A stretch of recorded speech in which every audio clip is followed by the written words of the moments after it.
Tonight, the global tech outage now being called one of the worst in history. Tens of thousands of flights canceled or delayed around the world. A new wave of Democratic lawmakers now pressuring President Biden to step aside in the race for president. And what we've just learned about the attempted assassination of former President Trump. First, that global tech outage taking down one major industry after another.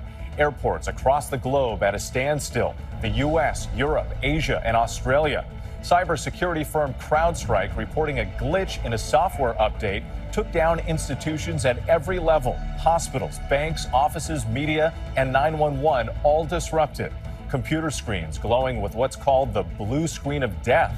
How long before everyone is back up and running? Ariel Reshef here in New York. The numbers piling up against President Biden. At least 31 Democratic lawmakers calling on him to withdraw from the race. More than a dozen new members coming forward today. The president issuing his own statement while being treated for COVID at his home in Delaware, insisting he will be back on the campaign trail next week. On the heels of the Republican National Convention, Donald Trump and J.D. Vance will be appearing together for the first time at a rally in the Michigan battleground. Trump delivering a record-long speech accepting the nomination, 92 minutes. After promising a message of unity, Trump quickly changing course. Jonathan Karl in Washington. Chilling new images and a specific new timeline emerging leading up to the attempted assassination of former President Trump.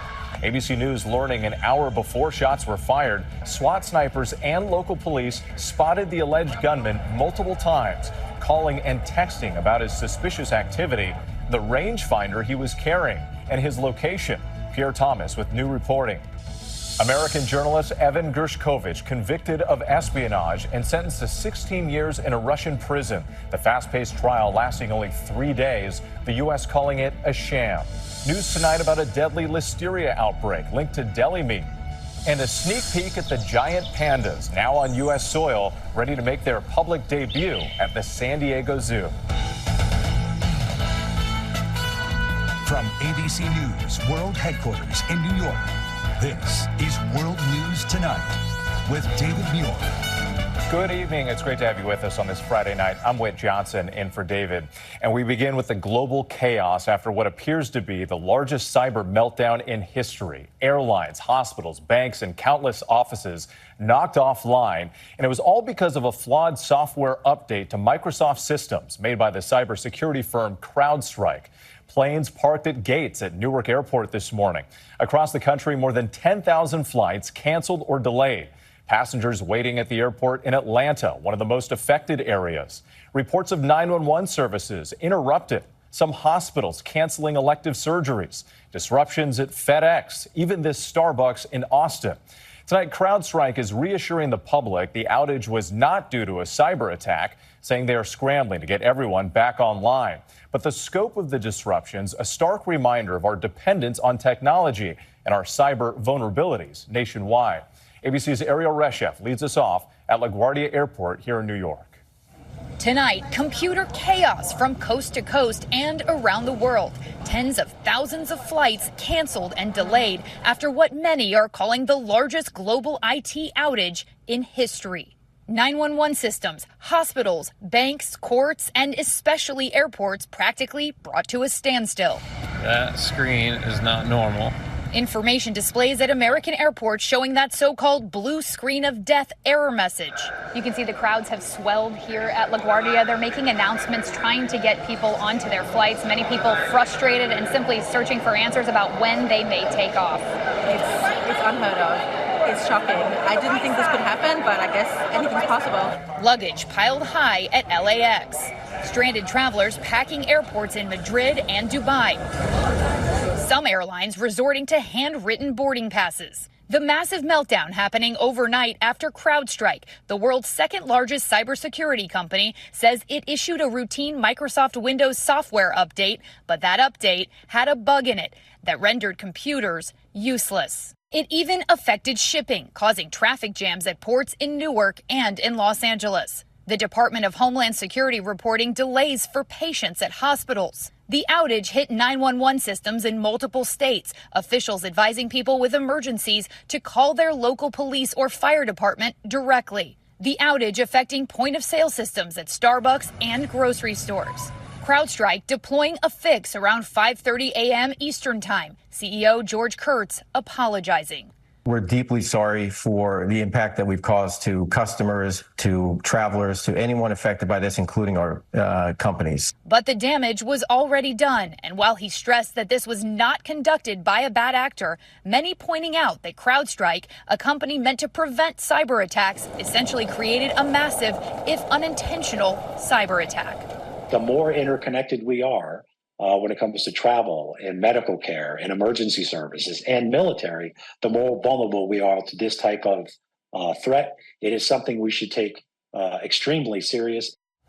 Ariel Reshev back with us now from LaGuardia. Quite a scene out there today, Ariel. So what's the latest from CrowdStrike on how long this could last?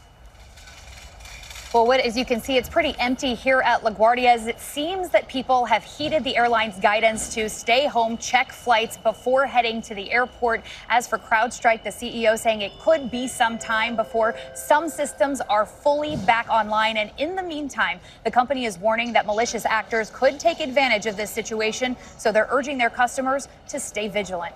Whit? Another major concern in all of this. Ariel, thank you. Next tonight, new calls for President Biden to end his bid for re-election. At least 31 members of Congress now asking him to step aside, more than a dozen just today. But the president remains publicly defiant, vowing to return to the campaign trail next week. While behind the scenes, sources say he is receptive to discussions about his future in the race. ABC's Selena Wang in Rehoboth Beach, Delaware tonight.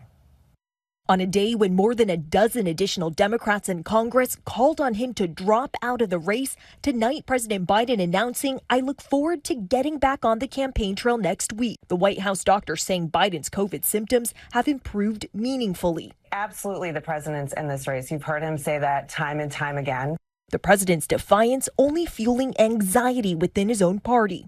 Sources tell us Senate Majority Leader Chuck Schumer, House Minority Leader Hakeem Jeffries, and former House Speaker Nancy Pelosi have all told Biden he'll lose to Trump and drag down Democrats in Congress. They haven't said so publicly, at least not yet. Right now, we've got the Biden-Harris ticket, and that's a ticket that we're going to support. Sources say Pelosi privately told worried colleagues that pressure could push Biden to drop out soon. And today, 11 House Democrats calling on Biden to quit the race, including Zoe Lofgren of California, a close Pelosi ally who served on the January 6th committee. In a letter to the president, Lofgren blunt, writing, "Simply put, your candidacy is on a trajectory to lose the White House and potentially impact crucial House and Senate races down ballot. Our country will pay a dreadful price." And tonight, Congressman Seth Moulton of Massachusetts describing a diminished Biden. In a Boston Globe op-ed, Moulton calling the president a mentor and a friend, someone he's had meals with and phone calls, but Moulton writing that when he saw Biden last month, for the first time, he didn't seem to recognize me. One of the president's closest Senate allies, Chris Coons of Delaware, says Biden is listening. I am confident he is hearing what he needs to hear. And sources tell ABC News Biden is now open to discussions about whether to drop out. And this comes as fundraising is drying up. Today, the vice president joining a call with some of the campaign's biggest donors. But I'm told this did not go well. A source on the call tells me that some of the donors were furious because they want President Biden to drop out of this race and feel like they did not get a chance to share their views. Whit. All right, Selena Wang for us tonight. Thank you. And former President Trump hits the campaign trail tomorrow for the first time with his vice presidential pick, J.D. Vance. It follows his acceptance speech at last night's Republican National Convention at 92 minutes, the longest in U.S. political history. Trump had said his close brush with an assassin's bullet had changed him, but halfway through the speech, he changed course. Here's ABC's chief Washington correspondent, Jonathan Karl. After a convention that celebrated all things Trump, the former president is preparing to hit the road with his newly minted running mate, J.D. Vance. Their first stop, the key state of Michigan. The former president had told me that Saturday's assassination attempt had changed him, that his convention speech would be a unifying one. For the first 20 minutes or so, it seemed that way. I'm not supposed to be here tonight. Not supposed to be here. Yes, you are. Yes, you are.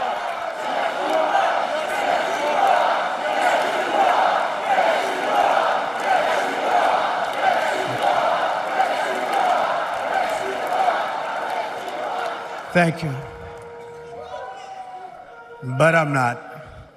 And I'll tell you, I stand before you in this arena only by the grace of Almighty God. The campaign told us that Trump wouldn't even mention Joe Biden's name.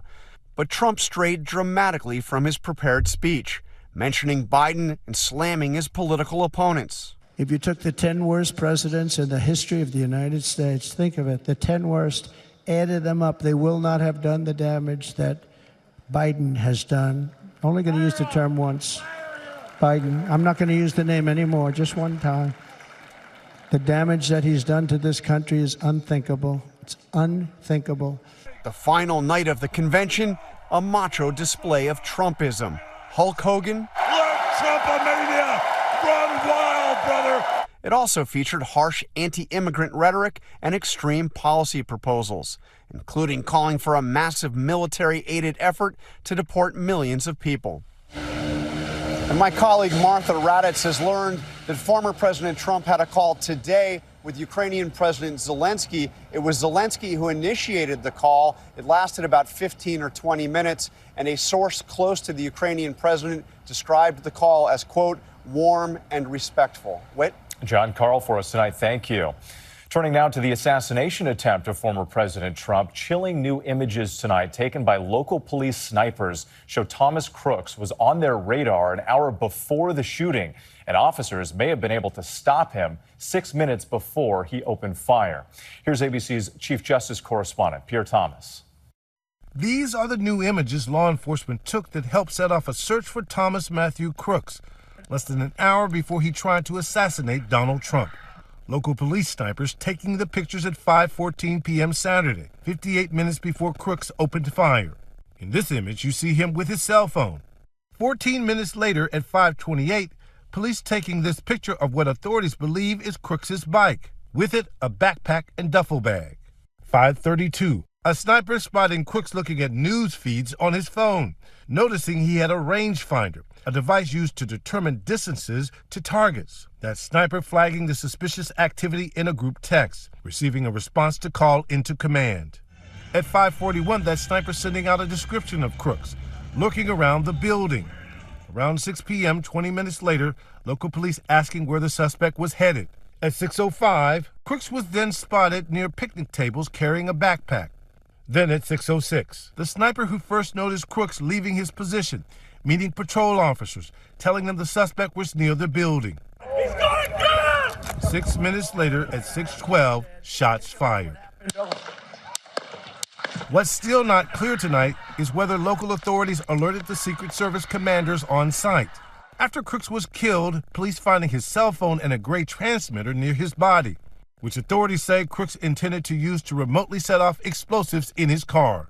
Sources say Crooks had information on his devices about Michigan school shooter Ethan Crumbley and his parents, as well as information about how to make bombs. Crooks also had images of former President Trump, President Biden, as well as Attorney General Garland and FBI Director Wray. Authorities finding evidence the killer actively searched the date of Trump's rally in Butler. And today, a somber service just 10 miles away from the site of the rally for Fire Chief Corey Comparator, shot and killed Saturday. Thousands paying tribute to the beloved veteran, husband, and father. So many grieving today for the man who lost his life. And sources telling ABC News Crooks may have come to the site of the rally on July 7th, 6 days before the shooting. Whit? And still so many questions about the true motive in this case. All right, Pierre Thomas, thank you. Now to Russia, where Wall Street Journal reporter Evan Gershkovich has been convicted of espionage. His 3-day trial held behind closed doors. His sentence, 16 years in a maximum security prison. The U.S. considers the charges and the trial a sham. But tonight, the one ray of hope, the verdict could open the door to a prisoner swap. Here's ABC's foreign correspondent, James Longman. Wall Street Journal reporter Evan Gershkovich today sentenced to 16 years in a Russian penal colony for what the U.S. government calls fabricated charges of espionage. The 32-year-old, who denies any wrongdoing, appearing calm. Then, a brave moment of protest. Someone shouting, "Evan, we love you," as he turned around to wave and quickly left the courtroom. In a statement, the Wall Street Journal saying Evan has spent 478 days in prison, wrongfully detained, away from his family and friends, prevented from reporting, all for doing his job as a journalist. This is a sham trial, sham proceedings, sham charges. Evan was on assignment when he was detained and accused of passing information to the CIA. He's the first American journalist arrested for spying in Russia since the Cold War.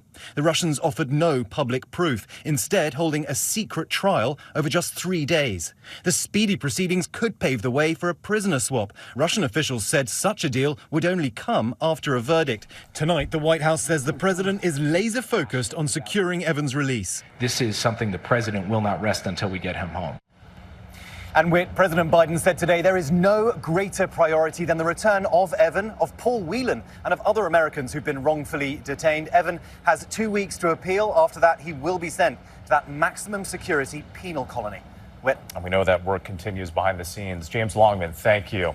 When we come back, a beloved postal worker shot and killed while making her rounds in Chicago. The manhunt now and the huge reward being offered. The CDC warning about a deadly listeria outbreak and America's newest giant pandas ready to meet the public. Tonight, the urgent manhunt underway for the suspect who shot and killed a beloved postal worker on the south side of Chicago. Authorities say the letter carrier was gunned down in front of a home. The suspect firing several rounds, then driving away. Neighbors devastated, describing her as a mother to the neighborhood. Postal inspectors now offering a reward of up to $250,000. The CDC warning about a deadly listeria outbreak linked to deli meat. The outbreak sickening more than 24 people in at least 12 states. All the patients were hospitalized. 2 patients died, one in Illinois, one in New Jersey. Most of the cases located in New York and Maryland. When we come back, tracking severe storms across several states, heavy rain and flash flooding. And we're tracking severe storms across several states tonight, along with heavy rain and flash flooding from Texas to the Carolinas. Winds gusting up to 60 miles per hour, knocking out power to thousands of customers in North Carolina. And the new heat wave in the west, triple-digit temperatures from Spokane to Phoenix. When we come back, a sneak peek at America's newest giant pandas. Finally tonight, America's new giant pandas get ready to go public. Tonight, a spectacular sight not seen in more than 2 decades. New pandas coming to America. We're getting our first look at the newest residents of the San Diego Zoo. These 2 giant pandas now in their new home. The first to arrive from China in 21 years. That's 3-year-old Xin Bao. The zoo saying she's best recognized by her large, round face and big, fluffy ears. Walking around on the grass, climbing up on the wood, acclimating herself to her newly renovated space. And this is Yun Xuan, almost 5 years old, identifiable by his long, pointy nose, chewing on the bamboo, then sitting with his back to us. The 2 on loan from China. They arrived late last month and will make their official public debut on August 8th. But tonight, this sneak peek with the 2 of them in the zoo's renovated Panda Ridge habitat, taking us inside for the first time, up the walking trail, the places to stop along the way, the enclosure overlooking an incredible open view of the pandas. And tonight, the San Diego Zoo saying their personalities are already shining through. Caretakers say Xin Bao is naturally playful, very active, alert, witty, and an excellent climber. And Yun Xuan, he likes sleeping in and is mild-mannered toward others, always letting other pandas go first. Tonight, their teams at the San Diego Zoo tracking their weight, their appetite, their health to make sure they thrive here in America and are ready for their big debut next month. It is truly a moment where I get to pinch myself and think that I get to be a part of an organization that gets to do this, be able to have such an impact on such a remarkable species as pandas. It's just a very special moment. Special moment and welcome home. I'm Whit Johnson in New York. Have a great night.